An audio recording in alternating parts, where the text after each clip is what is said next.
আসসালামু আলাইকুম সুপ্রিয় শিক্ষার্থীবৃন্দ, আজকে আমরা নবম দশম শ্রেণীর উচ্চতর গণিত থেকে আংশিক ভগ্নাংশ নিয়ে আলোচনা করব।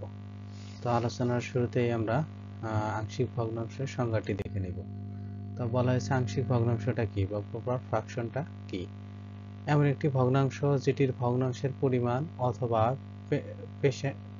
পেশেন্ট গুণনীয়ক সংখ্যাটির সংখ্যক এর চেয়ে বেশি হয়। মানে কি হলো, যে একটা ভগ্নাংশকে আমরা যদি এক বা একাধিক ভগ্নাংশের যোগফল আকারে বা বিয়োগফল আকারে প্রকাশ করতে পারি, তবে সেটিকে প্রথম ভগ্নাংশটির আংশিক ভগ্নাংশ বলা হবে। আংশিক ভগ্নাংশের গুণনীয়ক সংখ্যা সংখ্যক থেকে বড় হয়, মানে আগে যদি গুণনীয়ক থাকে একটা, পরবর্তীতে হবে কত, একের অধিক হতে পারে।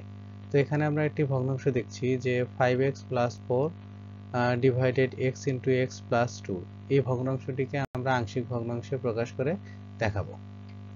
তো দেখানোর জন্য আমাদের যেটা করতে হচ্ছে, প্রথমে আমরা যে অঙ্কটা সমাধান করার নিয়মটা আমরা ধরে নিব যে 5x + 4 divided x into x plus 4 is equal to কত হবে।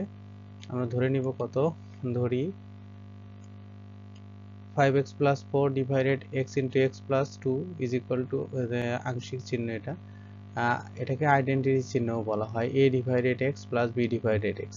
মানে আমরা প্রথমে এই হরটাকে কি করব, উৎপাদক আকারে নিব। নেবার পরে উপরের লবের কোনো পরিবর্তন হবে না, যা আছে তাই থাকবে। যেহেতু এটি প্রকৃত ভগ্নাংশ, এই জন্য আমাদের x এর উপরে আমরা জানি না, এখানে সহগ দুটো ধরে নিয়েছি a এবং b। প্রথম উৎপাদকটির নিচে দিব x এবং দ্বিতীয় উৎপাদকটির নিচে দিব x প্লাস 2। দেওয়ার পরে 1 নং সমীকরণের উভয় পক্ষে আমরা কত দ্বারা গুণ করব, নিচে যেটা আছে এই x ইন্টু x প্লাস 2 দ্বারা গুণ করব। গুণ করলে কি পাই, আমাদের যেহেতু গুণ করব উভয় পক্ষে, তাহলে এখানে যদি x ইন্টু x প্লাস 2 দ্বারা গুণ হয়, তাহলে এটা আর এটা কেটে যাবে, থাকবে 5x plus 4 is equal to থাকবে কত, a into x plus 2, a into x plus 2 plus b into x থাকবে। এর পরবর্তীতে আমরা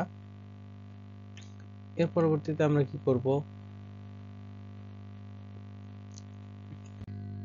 এর পরবর্তী 1 নং সমীকরণে আমরা কত বসাবো, x ইজ ইকুয়াল টু কত বসাবো, 0 বসিয়ে পাই।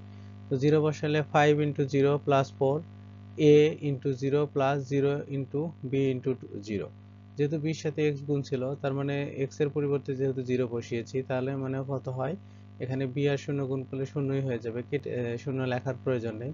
5 ইন্টু 0 করলে কত থাকবে, 0 হয়ে যাবে, প্লাস 4 আছে, 4টাকে আমরা লিখে দিয়েছি। 0 প্লাস 2 করলে 2 হয়, a ইন্টু 2। তার মানে এর মান কত হবে, এর মান হবে, উভয় পক্ষ থেকে 2 দ্বারা কাটাকাটি করলে কত হয়, এখানে 2 থাকে এখানে, কাটাকাটি করলে কত আসবে, 2 আসবে। এর পরবর্তীতে আমরা x ইজ ইকুয়াল টু কত বসাবো, x ইজ ইকুয়াল টু -2 বসাবো। যেহেতু একটি উৎপাদক ছিল কত, x প্লাস 2, সেহেতু এটাকে সমাধান করলে 0 ধরলে কত হয়, x ইজ ইকুয়াল টু কত হয়, x ইজ ইকুয়াল টু হচ্ছে -2।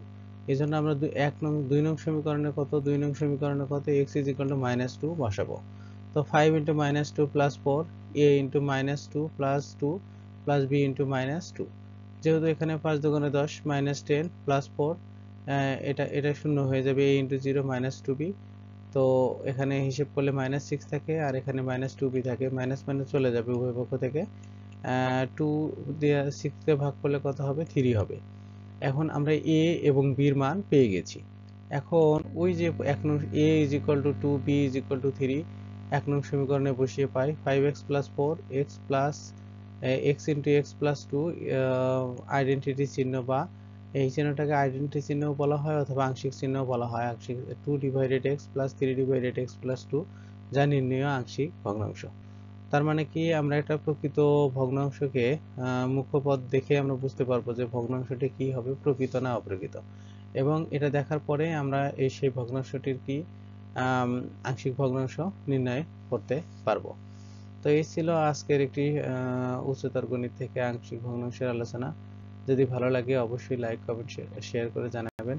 সবাইকে ধন্যবাদ। আসসালামু আলাইকুম।